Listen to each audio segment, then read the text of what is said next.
Many of us approach belief as a transaction. We offer prayers and rituals, expecting our lives will remain safe and prosperous in exchange. This mindset treats faith like a deposit. If we follow the rules and live with integrity, we assume the universe owes us a certain level of protection. This creates the divine shield, a perceived barrier of safety. We convince ourselves that our devotion can insulate our daily lives from external chaos. This form of faith rests on the feeling of control. When life is stable, it feels real, but it avoids the difficult work of actual spiritual surrender. Eventually, the shield shatters. Tragedy suddenly strikes despite a lifetime of good deeds, leaving the believer completely exposed. The shock is visceral. The sudden loss feels like a broken promise from the heavens, as if the rules of the world have suddenly changed without warning. This leads to a difficult confrontation.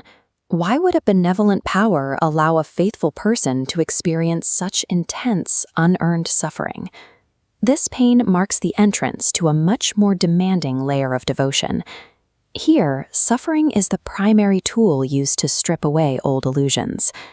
Ancient texts observe a specific behavior in the deity Vishnu. He often withholds results, subjecting his followers to long periods of waiting. This delay targets the believer's sense of entitlement. It forces the individual to question why they are worshiping if the expected reward never arrives. Worldly comforts and logic are stripped away one by one. Their savings dwindle, friends drift away, and the usual safety nets vanish. The devotee is left in a state of isolation.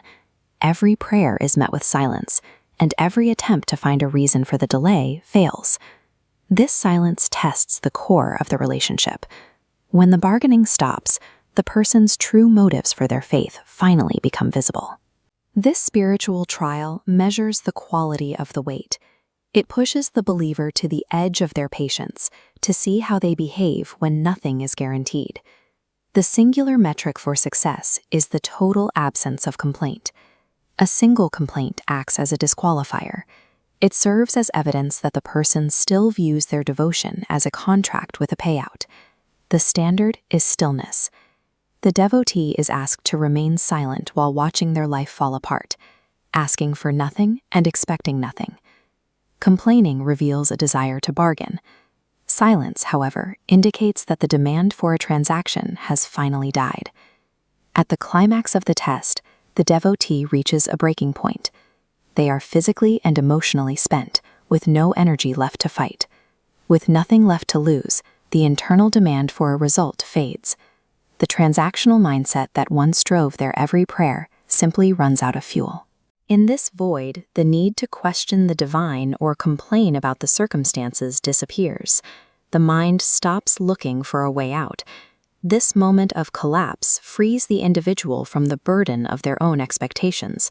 They are finally at peace with the silence. Only when the hope for a reward dies can true devotion begin. The agonizing delays and the suffering were the necessary path to this state. They prepared the devotee to exist in a space beyond desire. Spiritual victory is the ability to endure the wait without losing composure. It is the grace found only when the transaction has ended.